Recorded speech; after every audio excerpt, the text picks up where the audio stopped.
Buenas tardes, muchas gracias por estar aquí. Mi nombre es Emanuel Arriaga Varela, yo soy investigador titular de la Red de Biodiversidad Sistemática del Instituto de Ecología C, aquí en Jalapa. Les voy a hablar el tema de hoy es fósiles y moléculas, integrando la paleontología al estudio de la evolución de los escarabajos. Entonces vamos a hablar un poco de los fósiles y la manera en que se integra con los estudios moleculares. Aquí tienen mi correo, emanuel.arriagainecol.mx. Cualquier duda, comentario, interés de desarrollar algún proyecto. Estoy buscando alumnos de licenciatura, servicios sociales, posgrado. Entonces, sin más preámbulo, empecemos con el tema. El tema que nos atañerá serán los coleópteros. Otras maneras de hablar a los coleópteros, de llamar a los coleópteros son escarabajos, luciérnagas, gorgojos, mayates, catarinas y otros aquí que podemos ver. Seguro estamos familiarizados con algunos de esos temas. Y para mí, bueno, obviamente es un tema fascinante, como vamos a ver más adelante, entre otras cosas por su belleza y por su interés científico, que incluye ser el grupo más diverso de seres vivos en el planeta. ¿De qué hablamos cuando decimos coleópteros, escarabajos, beetles, cucarrones en Colombia, por ejemplo, que tenemos ahora unos ponentes a continuación un ponente a continuación de Colombia? Bueno, entre todos los aspectos que cubren el fenómeno coleóptera desde el punto de vista cultural o biológico, vamos a ver la parte biológica que hace a un coleóptero un coleóptero. Vaya.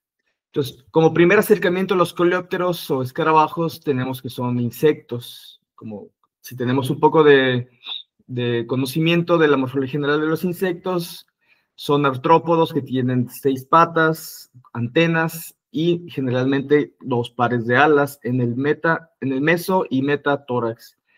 Los coleópteros en particular son insectos holometábulos, del grupo de los holometábulos, que significa que tienen un ciclo que se llama completo, o que pasa de huevo, diferentes estadios larvales en el cual la larva presenta características muy diferentes al adulto. Después de la larva pasa por la fase de pupa, que es el equivalente de lo que sería un capullo en las mariposas, que son también insectos holometábulos, para pasar al final a la fase de adulto, que es la fase reproductiva, la fase típica de los coleópteros, con sus características que los hacen coleópteros, incluso etimológicamente, son este primer par de alas modificadas como estuche. Eso es lo que significa coleos en griego, que son el primer par de alas, es decir, las mesotorácicas, no están modificadas para batir y volar con estas, sino que cubren y recubren las alas metatorácicas, que son las voladoras, y así como el abdomen de parte en vista dorsal, ¿no? Tenemos un esquema con las partes principales de los coleópteros. Entonces, ¿por qué estoy aquí? Con mucho gusto, hablándoles de escarabajos, cuál es su importancia. Obviamente ecológica, son fundamentales en muchos procesos de intercambio de materia y energía en el sistema. Económica, yo soy un experto en ciencias económicas y agronómicas, pero obviamente muchos son plaga, algunos otros son benéficos y pueden usar para beneficio de diferentes actividades económicas. Estética, la verdad es que son muy bonitos, muchos de ellos. Depende del criterio estilístico, pero vamos a enfocarnos ahora en la parte científica. ¿Qué podemos aprender sobre la vida en la Tierra viendo a los pequeños escarabajos? ¿Qué patrones y procesos? ¿Se acuerdan que ayer la doctora Ana les hablaba de patrones y procesos que son de esos fenómenos de la vida que estudiamos como biólogos? ¿Cuáles son esos patrones y procesos históricos y ecológicos que podemos aprender del estudio científico de los escarabajos? Bueno, ¿cuáles son las principales preguntas que podemos hacer como coleopterólogos, que son los científicos que estudian a los coleópteros? ¿Qué son los coleópteros? ¿Cómo son? Su forma, colores, tamaños. ¿Por qué son así? Es decir, ¿cuál es la razón por la que tengan cierta morfología? Como sabemos, la morfología es un reflejo de toda esa adaptación a lo largo de los millones de años al ambiente en el que se han desarrollado. ¿Dónde y cómo viven? Nos va a decir mucho al respecto de la relación forma y función. ¿Cuántos son? Este es un punto del que vamos a hacer un poco de énfasis en las siguientes diapositivas. Son muchos. ¿Cómo están emparentados entre sí? Es decir, ¿cuál es la primera concepto? Vamos introduciendo ahora. Filogenética, supongo que a todos les dice un poco la palabra filogenética. Un poco, si algo de filogenética tienen un poco de conocimiento previo de esto. Es la reconstrucción de sus parentescos y, bueno, resolver, por tanto, porque son tantos, ¿no? Son diferentes tipos de preguntas que los coleopterólogos o los especialistas en escarabajos nos hacemos día a día, entre comida y comida.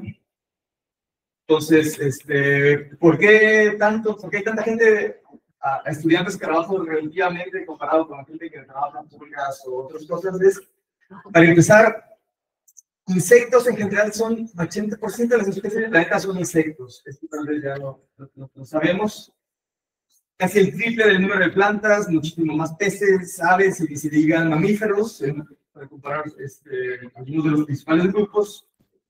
751,000 insectos descritos, muchos hay no descritos, como sabemos.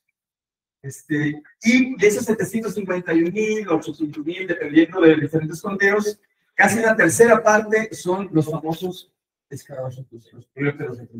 Es un diagrama de pastel de la diversidad de insectos. Todo esto corresponde a los coleópteros descritos, ¿no?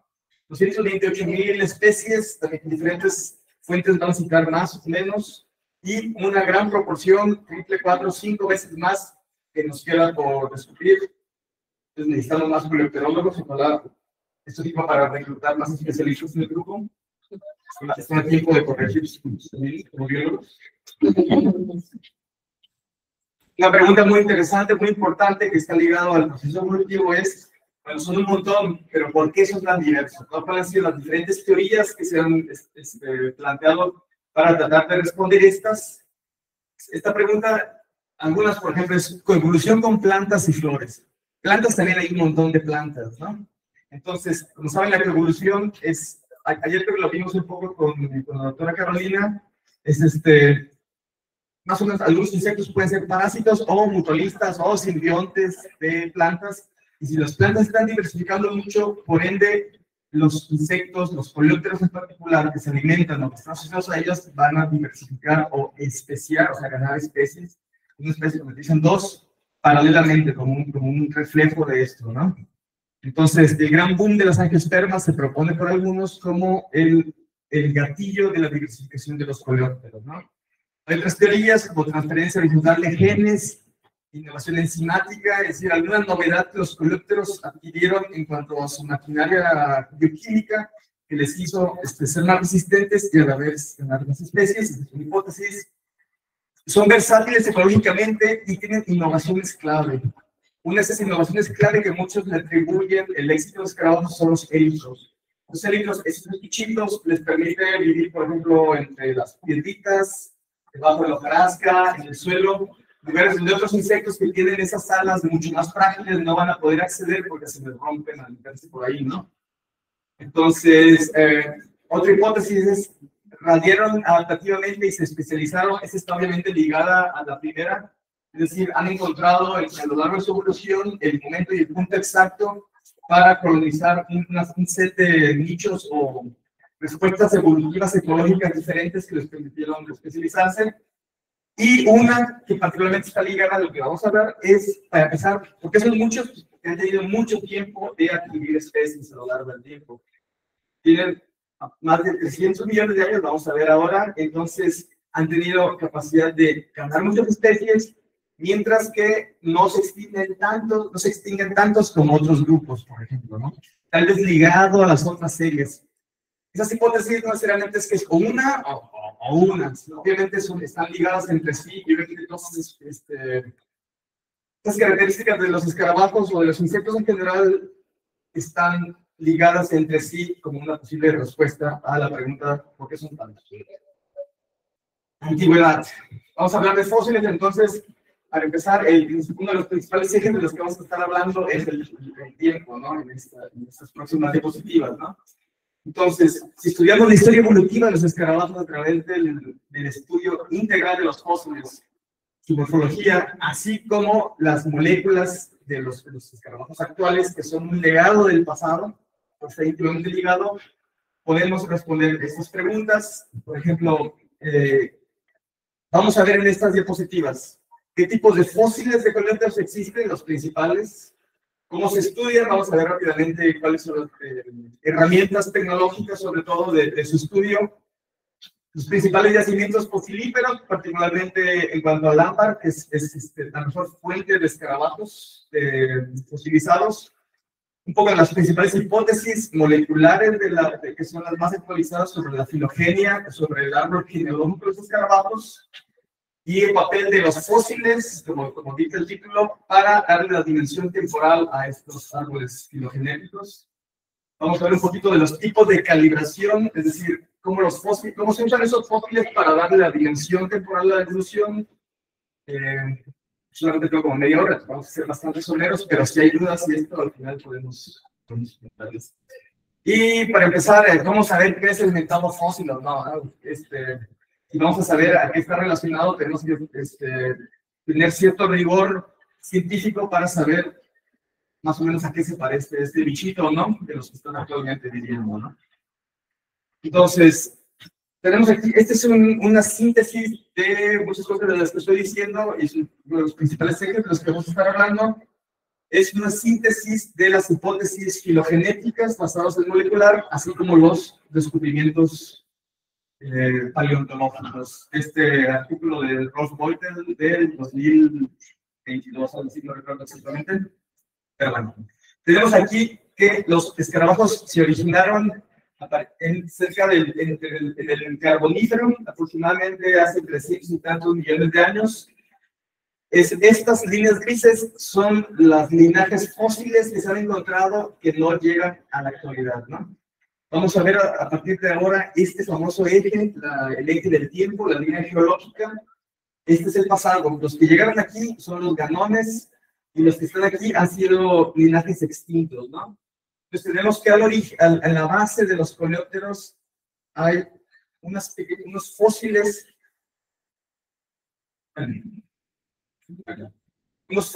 que vamos a ver si se discute qué tan coleópteros o no son. Pero bueno, simplemente una pequeña parte didáctica aquí sobre el tiempo geológico, lo vamos a estar mencionando un par de veces. Entonces estamos aquí en el final del Cenozoico, en el Holoceno. Hay gente que está usando el término antropoceno, que no tanto tiene una relevancia geológica, sino una relevancia más bien ecológica sobre conservación, sobre los fenómenos que estamos relacionando los antropos, los humanos. Entonces, ese es la edad MA, es millones de años, o megaannum. Si lo ven en inglés, MA, significa megaannum, que es millón de años en latín. Entonces, vamos a hablar un poco de lo que pasó en el Mioceno, o dónde están los fósiles del Mioceno, aproximadamente hace 20 tantos millones de años. El Mesozoico, que se caracteriza por unos grandes animales que ayer los mencionaron, pero estamos hablando de... Esta es la época de los dinosaurios, vaya, ¿no? Aquí tenemos Cretácico, Jurásico y Triásico son los periodos del Mesozoico, la época de los dinosaurios. Más abajo es el Paleozoico, es un gran rango de tiempo entre los 250 y los 540 millones de años, con sus diferentes periodos, en donde a partir de aquí, ayer estamos hablando, a partir del Cámbrico, como ven, empezaron los fósiles multicelulares, ¿no? Los escarabajos se desarrollaron aparentemente aquí entre el Mississippiano, Pensilvánico, de Bonito. Entonces, tenemos un poco de idea del tiempo, ¿no? El primer coleóptero que se puede atribuir como tal es Coleopsis arcaica, que el nombre dice Coleopsis, como que parece coleóptero arcaico, que es bastante viejo. Lo tenemos aquí. Desafortunadamente la resolución no da, pero es más de 300 millones de años. Y este tipo de fósiles se llaman fósiles de impresión. Es decir, es un fósil en una piedra, se fosilizó en un tipo de sustrato arenoso, limoso, y debido a las condiciones químicas, meteorológicas, logró mantenerse por la impresión a la piedra. Cuando la abres, la quebran, de repente hay un escarabajito ahí. casi reducido a 2 dimensiones, no se ve mucho la profundidad, se ve muy poquito como vamos a ver, y es un poquito un reto lograr identificar o interpretar qué demonios es eso ahí en esa piedra, ¿no? Otro de los próximos escarabajos, que ya más o menos parecen escarabajos, aunque tienen cositas diferentes, son los, por ejemplo, la familia Checardocoleidae, un nombre complicado. ¿Qué dijimos que caracterizaban los coleópteros? ¿Cómo se llaman estos? Élitros. Esta cosa tiene élitros, o por lo menos unas cosas como alas muy duras. Es un poquito diferente a las de ahora, entonces es un medio coleóptero, ¿no? Cada vez se estaban haciendo más coleópteros, ¿no? Tenemos aquí diferentes adquisiciones de diferentes características morfológicas. Aquí tenemos los checardocoleidos como estos, que ya tienen élitros, pero interesantemente, los insectos tienen venas en las alas, que son esas como velitas que les dan rigor y lo nutren las alas. Los élitros, los escarabajos actuales no tienen venas reconocibles, pero este amigo todavía tiene una especie de vestigios de venas aquí, ¿no? Lo que no tiene, por ejemplo, es la epipleura literal, es como lo que lo hace en verdad escuchen, es que el élitro del agua quita y que al cerrar las alas, cerrar los élitros, lo mantiene protegido, ¿no?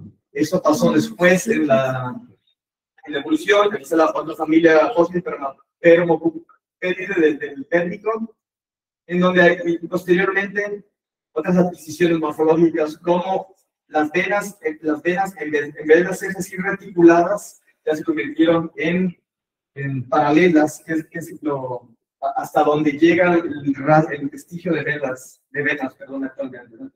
Y Metacoleóptera ya son los coleópteros actuales que tenemos, los verdaderos coleópteros, ¿no? ¿Cuáles son los parientes de los coleópteros y por qué esto como que se parece? Uno, el más cercano son los Strepsípteros, que es una cosa que muy probablemente ni han oído ni han visto en su vida porque son muy pequeños y son parásitos de otros insectos. En vez de tener élitros, tienen una especie de alas modificadas aquí muy reducidas. Pariente también de ellos son los neurópteros, que tienen neurópteros porque tienen las alas llenas como de neuraciones o una venación muy reticulada. Una venación muy reticulada como los coleópteros antiguos, ¿no? Esa es una posible sinapomorfía ancestral entre ellos. Entonces, ¿cómo y por qué estudiar los fósiles de coleópteros? Ya lo dijimos un poco para dar la dimensión temporal a la evolución. Bueno, perdón si no me lo acerco, pero sí me están oyendo bien, ¿no? Entonces, el por qué tenemos, lo que vamos a abordar un poco es su relevancia en la sistemática filogenética. Es decir, esa ciencia encargada de dar orden o crear un sistema basado en la evolución de cómo se clasifican y por tanto tratar de responder cómo han evolucionado los coleópteros. Y, por ejemplo, tiene repercusiones en la bibliografía, por ejemplo, ¿no? Entonces, bueno, vamos a ir un poco más rápido. ¿Cómo optimizar para empezar el estudio de los coleópteros, ¿no? Por ejemplo, este es el Coleopsis arcaica, que más o menos se ve ahí como una impresión. Obviamente ha habido innovaciones tecnológicas para su estudio. Una es las imágenes por medio de la transformación de la reflectancia. Es decir, son casi planos, pero hay un poquitito de relieve que es un vestigio de la acumulación de minerales sobre la superficie. Pero es muy poquito. Entonces, este sistema lo que hace es emitir luces de diferentes formas y de diferentes ángulos para crear una especie de micromodelo tridimensional que haga resaltar las velitas y esto. Bueno, es un aparato que emite luces de diferentes ángulos. Este es un domo que emite rayos de diferentes formas y de diferentes ángulos. Lo va captando y con base en eso crea un micromodelo tridimensional que usaron para interpretar la morfología, ¿no? Sin esto a veces es un poco complicado interpretar estos fósiles de impresión. Y a ver, bueno, esto puede llevar a interpretación, yo digo que discutible, de fósiles de tipo impresión. No voy a poner aquí qué artículo es porque me parece que aquí describieron que era pariente de un Stenus basado en en un poquito ahí raro que se ve en la piedra, ellos asumieron que era algo parecido a los miembros de Stemus, que tienen una pieza bucal que se extiende para cazar, pero a mí me parece cuestionable un poco la interpretación así, ¿no? Las fósiles de impresiones tienen sus crederes, ¿no? Mucho mejor que ellos es el ámbar. Todos estamos familiarizados con el ámbar, lo que es, ¿no? Es un fósil, es una resina fósil, resina como la que sale de los árboles cuando se dañan o para protegerse. Los insectos volaron, se pegaron aquí a esa resina, ya no pudieron escapar, y a lo largo de los millones de años, esa resina se va mineralizando y se convierte en un fósil. Es mucho mejor que la impresión porque conserva la tridimensionalidad, ¿no? Es un bicho encapsulado ahí en resina, ¿no? No siempre es tan ideal su preservación en términos de visibilidad de los caracteres, ¿no? ¿Cómo se estudia? Bueno, se puede estudiar obviamente visualmente en un microscopio normal, o por ejemplo, aquí, este es un microscopio compuesto de los que emiten luz desde abajo y tiene mucho mayor aumento. Estaba estudiando, por ejemplo, la patita de este bicho de 2 milímetros y emitiendo luces también por otros lados le podemos tomar fotos, ¿no? Pero a veces están llenos de esta como película o nube que es parte del proceso de fosilización tomado millones de años, y en eso el bicho se puede echar a perder creando gases. Entonces, cuando hay fósiles que están llenos como de una película de sustancia gaseosa u otros tipos de exudados que no permiten su visibilidad, ¿no? Entonces, ¿qué se hace en esos casos? Se usa algo que se llama microtomografía computarizada. Los tomógrafos se usan, por ejemplo, en medicina para ver, es como tomógrafo. Los antiguos tomógrafos son con los que cortaban los tejidos histológicos, que lo envolvías de parafina y cortabas y es una rebanadita así para estudios histológicos. En este caso hace eso, pero con rayos X de altísima potencia y altísima resolución. Entonces, la pieza aquí la meten, la escanean, toma miles de rebanadas que se van poniendo una tras otra para crear un modelo tridimensional, ¿no? O sea, esta es una imagen y luego la que sigue es un poquito diferente. Entonces pones un píxel, una capa de píxeles, luego otra, y se va creando, el píxel se convierte en tridimensional, por así decirlo, y se va creando un modelo tridimensional en donde podemos reconstruir un bicho que está ahí. Esto nos permite ver qué está dentro, por ejemplo, de los fósiles cuando están cubiertos con esta membrana. Por ejemplo, hay algunos artículos aquí donde vamos a utilizar esa tecnología para estabilizar un escarabajo que parece un poco una tijerilla de los que trabaja el doctor Quillay Santiago, que tal vez no lo conoce, ¿no? Está un poco lesionado. Bueno, también hicimos esto con los escarabajos hidrofílidos, ¿no?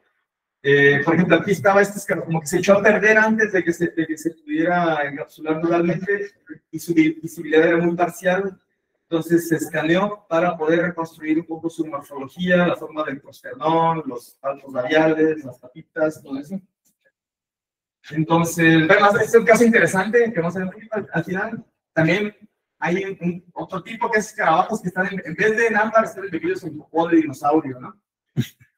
Hay una familia nueva que se describió de un escarabajito aquí, una especie de lagartijota cercana a los dinosaurios, de lo que ahora es Polonia.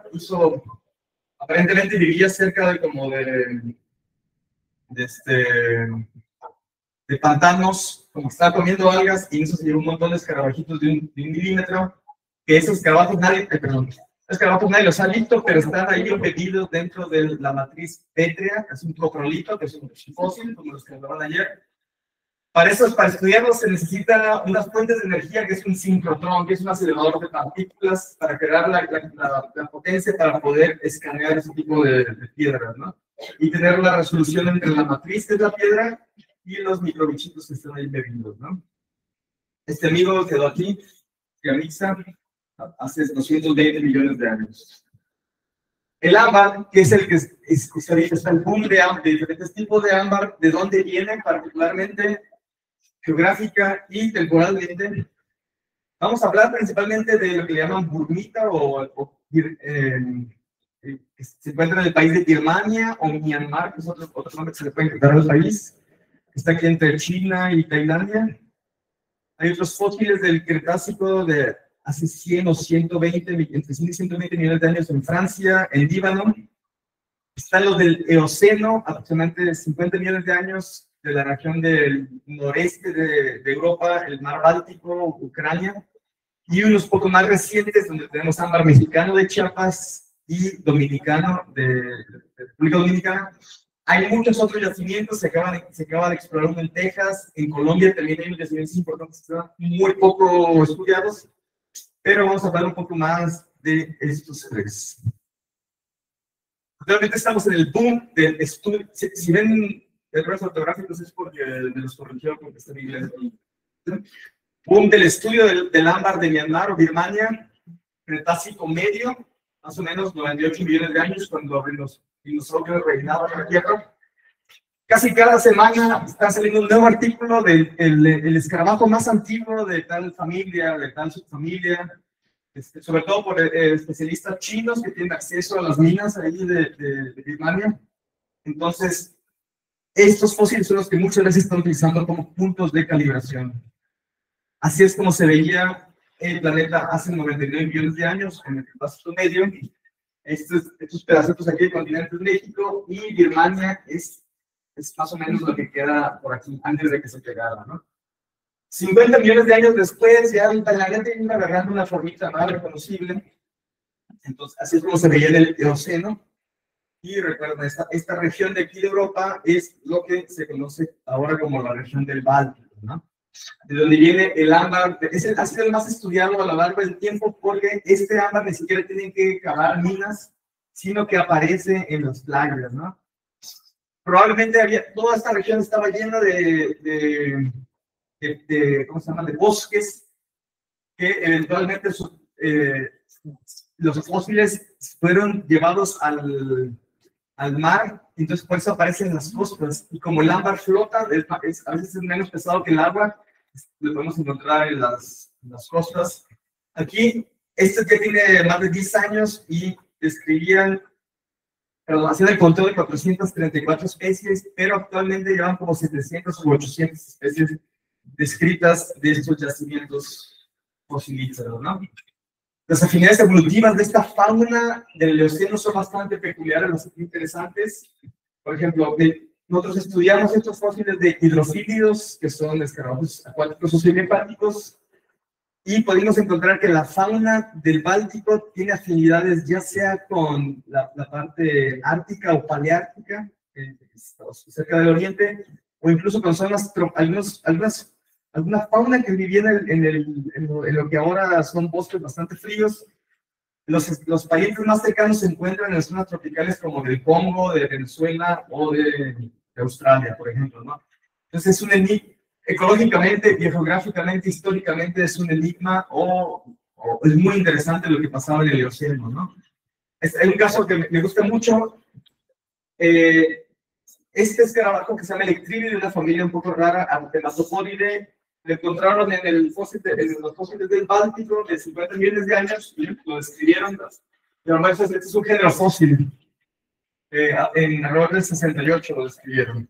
Pero en el 95, Lawrence descubrió que existía, que estaba vivito y coleando en Mesoamérica, algo muy parecido, o sea, casi el bicho no, son obviamente especies diferentes, ¿no? Pero no, ha evolucionado muy poquito en los últimos 50 millones de años.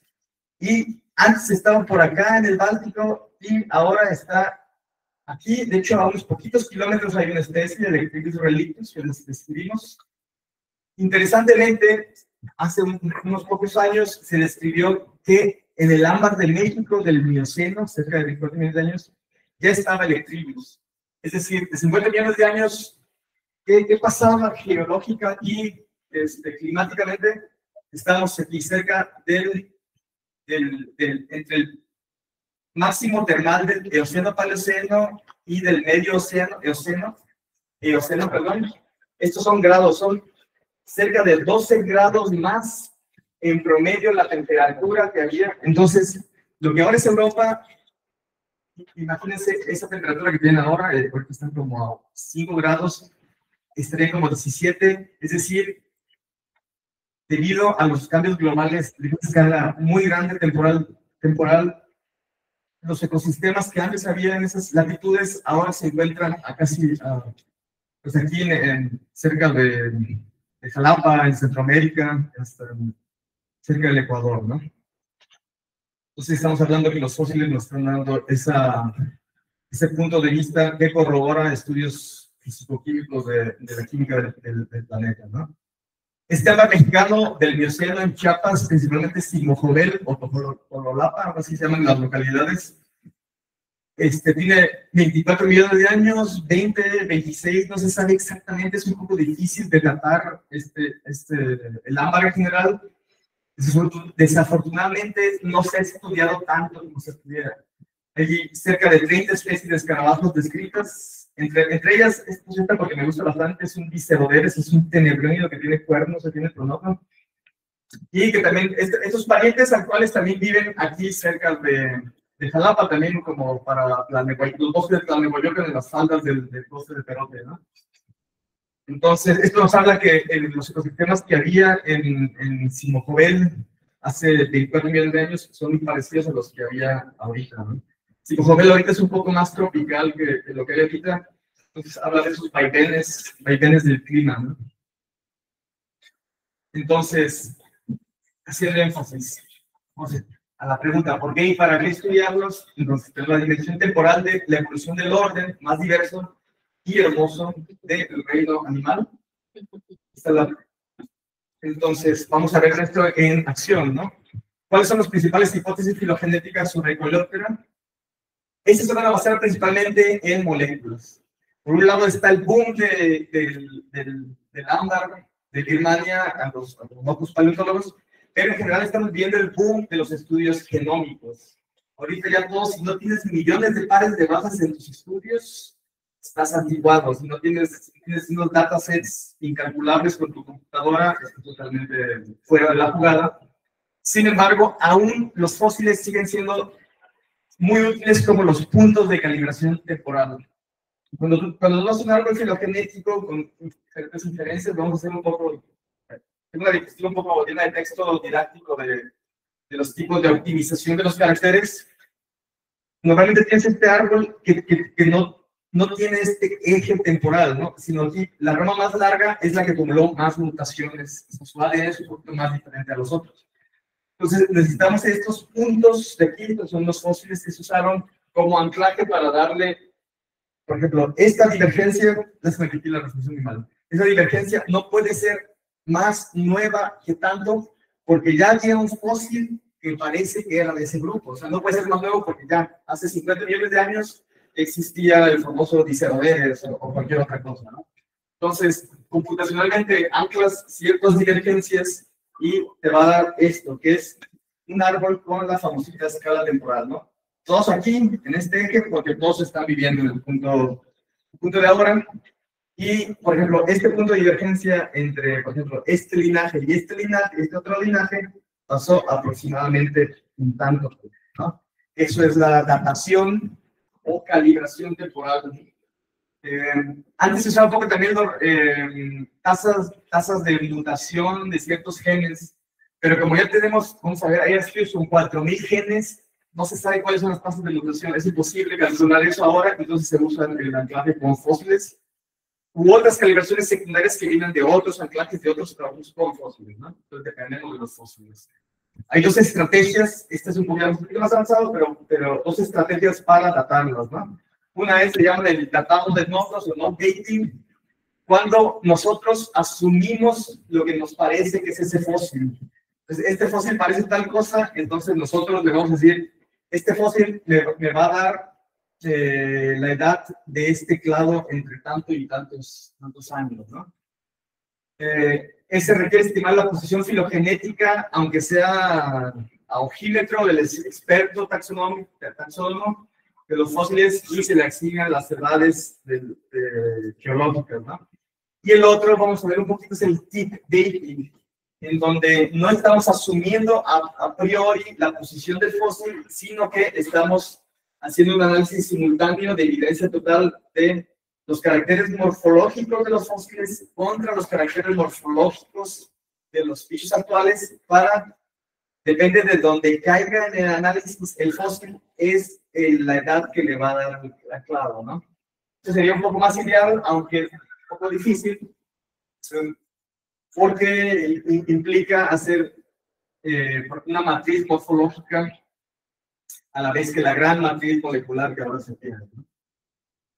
Entonces, vamos a hacer un repaso de esas principales hipótesis filogenéticas que a través de los últimos 20 años y cómo han ido evolucionando, ¿no? La primer gran hipótesis es la de Hunt, en 2007, publicada en Science. El primer intento de amplio espectro de tratar de cubrir casi todo Coleoptera con datos moleculares, pero por ejemplo usaron 3 genes, ¿no? El 18S, 16S y el citocromo oxidasa, que es el que se usa como para el código de barras. No sé si han escuchado que se usa para identificar algunos especímenes. Esto ya parece súper anticuado y solamente fue hace 18 años, ¿no?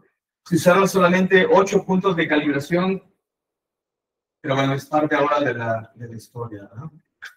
Tenemos aquí este árbol, nos da la edad de Coleoptera, aproximadamente 250 millones de años, ya se ha descubierto incluso con fósiles y que tiene como 100 millones de años más, pero bueno, es un primer intento. Esta no vamos a hacer tanto énfasis solamente como glosario.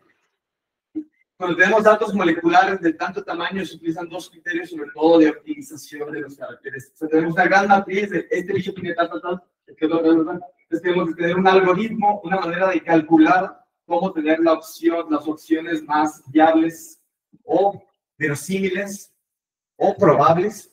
Tenemos la máxima verosimilitud, en donde nos da un solo árbol. Para esto se le añaden normalmente datos sobre cómo cada gen más o menos está cambiando.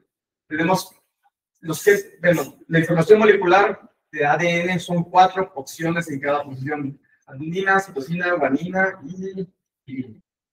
Entonces, los modelos nos dicen de A, más probablemente pasa a T con cierta probabilidad, a G con tal probabilidad y a T con tal otra probabilidad por cada gen. Metes esos datos como parte de tu input y te dan un árbol de máxima verosimilitud.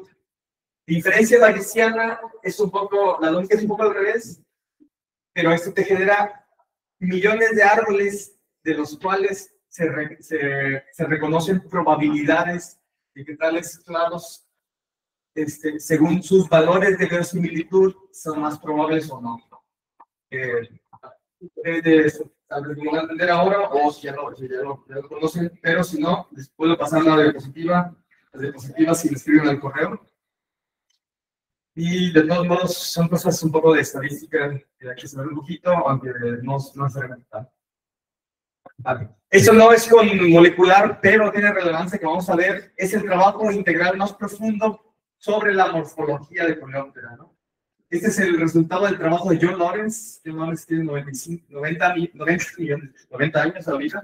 Entonces, bueno, ha acumulado tanto conocimiento sobre la morfología de Coleoptera que parece que ha vivido millones de años, porque en su colección tiene todas estas disecciones de todos los escarabajos, de un montón de géneros de todas las familias, y eso se expresó en este trabajo del 2011.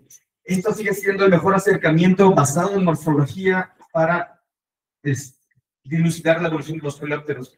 Obviamente tiene sus cositas, no todos los grupos son exactamente como ahora lo molecular nos está mostrando, pero me quito el sombrero ante este gran trabajo que ha hecho John Lawrence. Normalmente los datos morfológicos lo que se usa es el criterio de parsimonia. Ayer alguien preguntaba sobre la parsimonia, creo que tú.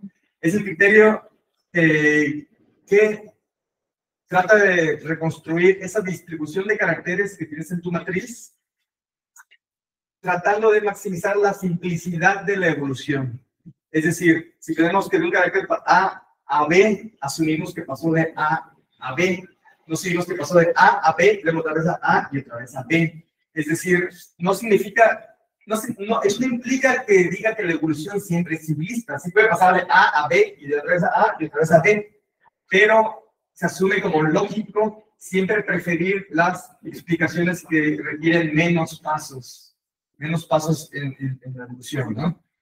Y eso es lo que se sigue usando y tal vez sea lo mejor, discutiblemente. Hay miles de páginas que discuten la filosofía de la parsimonia contra otros métodos de optimización.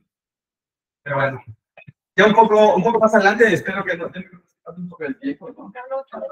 Siento, perdón, no sé, todavía. El trabajo de McKenna, un muestreo taxonómico extensivo, 8 marcadores moleculares y calibrado con 17 puntos en el árbol. Interesantemente, hay una historia evolutiva que ellos cuentan aquí sobre el boom coevolutivo de las plantas con los escarabajos.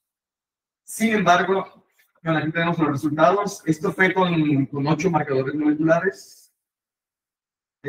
Y obviamente abordan ciertas preguntas evolutivas, principalmente la conexión de los escarabajos con las plantas con flor, ¿no?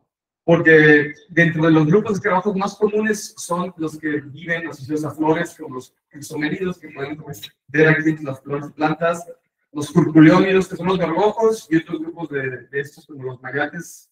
Son los grupos más diversos de Coleoptera, por tanto, se asume que el boom está ligado al boom de las plantas, ¿no? Sin embargo, la calibración con fósiles, usaban 17 puntos de árboles. Cabe la pregunta, ¿fue la selección y la acumulación de estos datos correcta?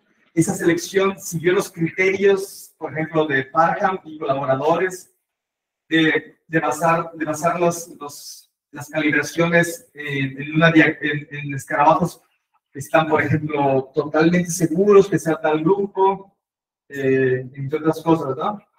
Entonces, Toussaint y colaboradores en 2016 realizaron con todos los mismos parámetros de McKenna, pues simplemente cambiando los fósiles de esos 17 a 34.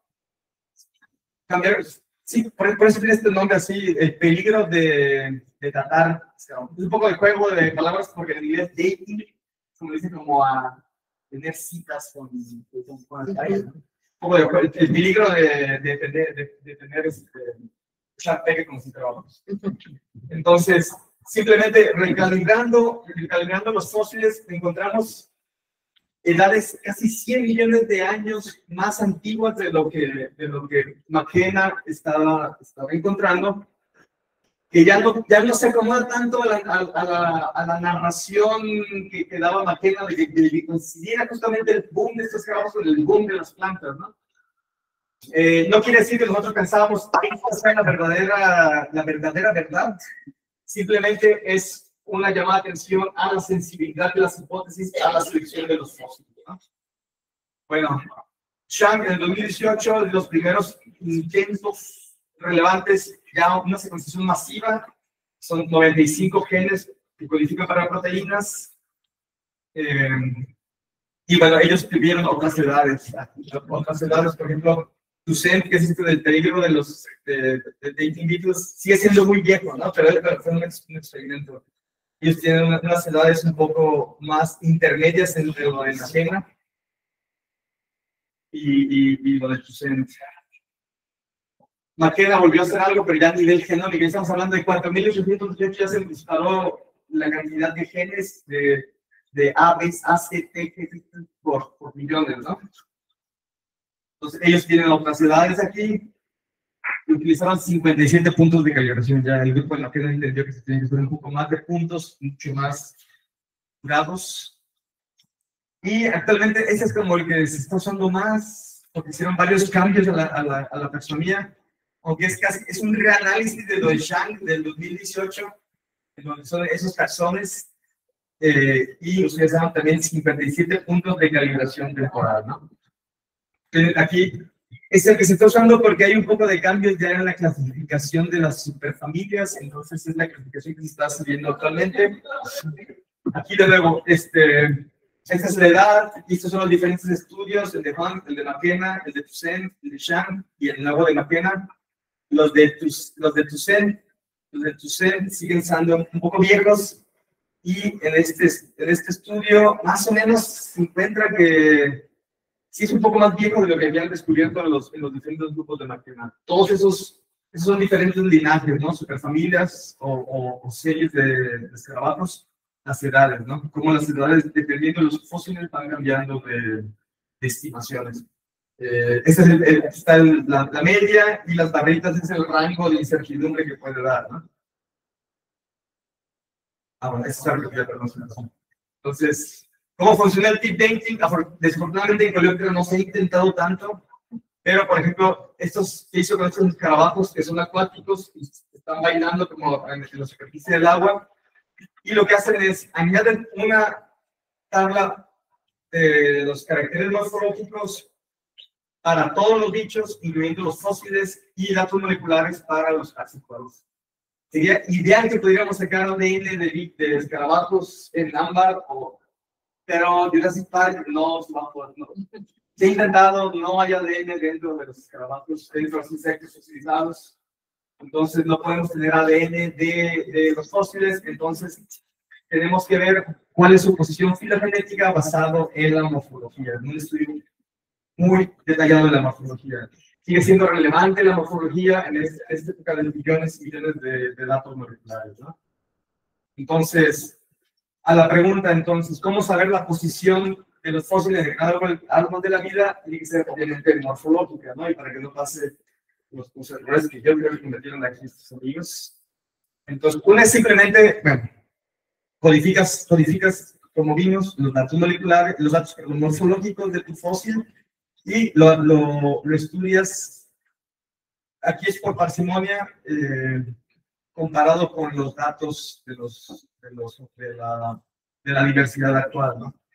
Es un poco discutible temporalmente comparar simultáneamente morfología de fósiles con morfología de organismos actuales, pero es lo mejor que tenemos en este momento. Lo más sencillo, esto es por el criterio de parsimonia, un cladograma clásico. Y ya para acabar, nada más nos faltan 48 minutos más sobre las morfides. Perdón. Aquí, con estos, su servidor y unos colegas, en un par de artículos con grupos diferentes, usamos estrategias diferentes de saber qué es este fósil o qué no es este fósil. En la familia Anamorphidae, que son escarabajos micófagos de unos 3-4 milímetros o menos, en este caso con escarabajos del Cretácico medio. Entonces, estos vienen de aquí, del Cretácico medio, 99 millones de años, así es como se veía el planeta. Se describieron estos grupos taxonómicos, dos géneros nuevos. Se usó la microtomografía computarizada y microscopía con focal de láser de barrido para detallar con el lujo de conocimientos y morfología. Y bueno, se ilustraron la diversidad, ¿no? Género Paleosymbius y el género Yacinum. Ambos artículos salieron el año pasado. En ambos usamos diferentes estrategias de reconstrucción de las afinidades filogenéticas. Por ejemplo, para Paleosymbius hicimos dos análisis, uno meramente morfológico, como les hablamos. La morfología del fósil en cuestión se metió con una base de datos de la morfología de los grupos actuales, más algunos otros fósiles. Entonces ya sabemos que es un miembro de la Anamorphidae muy cercano a simbiotes y a Symbius, por eso Paleosymbius. También combinamos, parecido con el deep dating, pero sin la parte del dating, codificamos la morfología para todos los taxa y le pusimos datos moleculares donde estaban disponibles. La morfología en estos grupos ha dado unos resultados en las últimas décadas un poco diferentes a lo molecular. Entonces, si se combina, digamos que lo molecular ancla la posición de datos que llaman el backbone o la estructura de la espina dorsal de la filogenia, y simplemente la parte morfológica del dataset, del conjunto de datos, es lo que le va a dar la posición aquí a nuestro amigo Paleosymbius, ¿no? Esto sería un poco más robusto molecularmente. Esto es con el criterio de parsimonia y esto es con bayesiano, con inferencia bayesiana, ¿no? En cambio, en este otro artículo, es un poco diferente la estrategia que se usó, un poco más rebuscada. Se escogió un grupo de parientes posibles del fósil en cuestión. Se codificó su morfología siguiendo los criterios de Lorentz, el artículo que le hablaba, por eso lo incluí. Y se hizo un árbol basado en diferentes estudios moleculares de nuestro equipo y de otros colegas, más o menos el árbol se construyó basado en estos, paralelamente se hizo un análisis morfológico incluyendo el fósil, y usando R, el programa R, se encontró la posición más parsimoniosa del fósil. Aquí no está el fósil, pero el color de la rama significa dónde caería más probablemente el fósil. Como el fósil tiene datos parciales, no todos los caracteres que podemos ver en un bicho lo podemos ver en el fósil, eso le da un poco de inestabilidad en el momento de la matemática, del algoritmo, ¿no? Entonces, a veces se prefiere este tipo de análisis. Aquí el criterio es parsimonia. Menos pasos de cambios de los caracteres morfológicos en esta rama, lo cual confirmó que era un anamórfilo. Aquí se hizo lo mismo, pero se usó otro dataset morfológico que tiene más, y también se encontró que era lo que pensábamos un anamórfilo cercano a Istus. Istus es un género que aquí vive también en los bosques, no sé si los de aquí ya unos pocos kilómetros. Entonces, este sistema de usar la posición más parsimoniosa también se ha hecho con métodos probabilísticos como bayesianos para, por ejemplo, encontrar la posición de este bichito de aquí, que es una impresión. Es difícil saber qué es la morfología porque no lo podemos ver como un ámbar.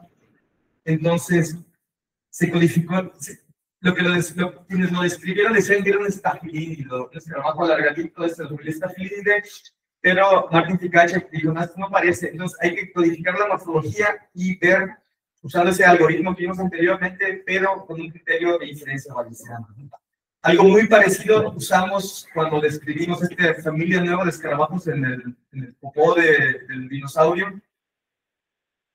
Reconstruimos un poco la morfología por lo que pudimos ver, lo incluimos una matriz de datos, lo comparamos con árboles filogenéticos y encontramos su posición más probable. Nos dijo que era una familia no descrita que vivió hace 220 millones de años.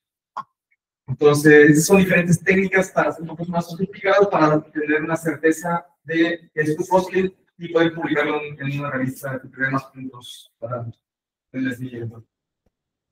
Bueno, sin embargo, pues, bueno, aparte de esto, pues muy bonito, los fósiles y todo esto, pero pues, los escarabajos están colapsando, los ecosistemas, por tanto, y como somos parte de los ecosistemas, aquí nos estamos yendo al cráter, ¿no?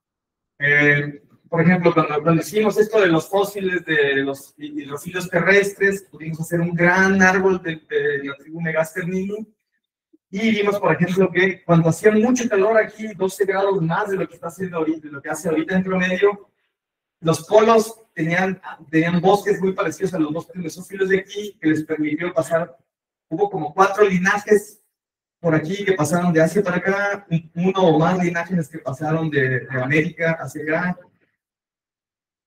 Dispersión, obviamente es parte de la dispersión, como ayer estaba hablando la doctora Ana, pero simplemente los escarabajos estaban buscando, bueno, estaban siguiendo su óptimo climático, ¿no? Que la condición climática cambie, pues ya no es de culpa, ¿no?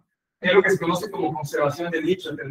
Tendemos a, si comemos 3 veces, vamos a seguir comiendo 3 veces, si comemos tacos, aunque vayamos otro país, vamos a seguir comiendo tacos. Actualmente está cambiando el clima, por unos 12 grados está haciendo escándalo.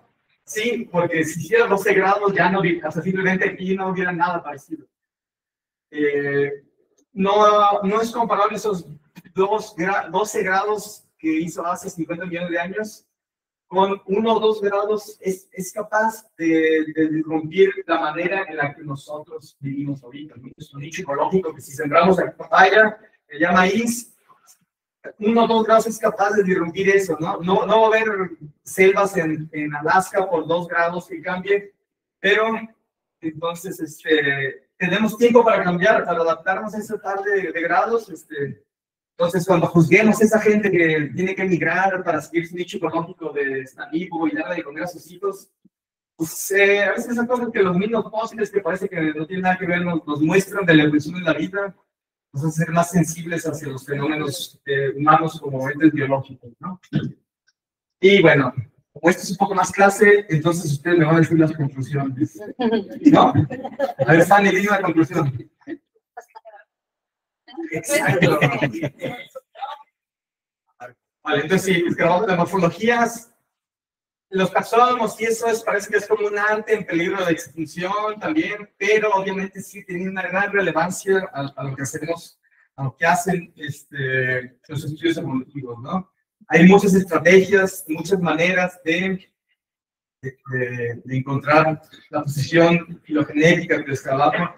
No necesariamente necesitas la gran tecnología que aquí es difícil, supongo que aquí no hay un microtomógrafo computarizado o algo así, por ejemplo, hay datos ya publicados, que son datasets moleculares que ya existen, no tienes que generar los millones de datos que ya, sino simplemente los puedes bajar y pues si pone que no estás trabajando con otro bicho. Es un bicho interesante, es un dataset disponible y ya están resolviendo por lo menos de ese bicho interesante de aquí, colectado en Jalapa, en Parque Natura. Estás poniéndolo en un contexto científico mucho más amplio, ¿no? Y no sé, ¿alguien más tenga alguna conclusión o alguna duda? Y esto, mientras agradezco a los organizadores, a los doctores Ana, Carolina, y Luis y Larry, que nos escucharon, además en Colombia, por la invitación a participar y a hablar un poco aquí. Y obviamente el INECOL y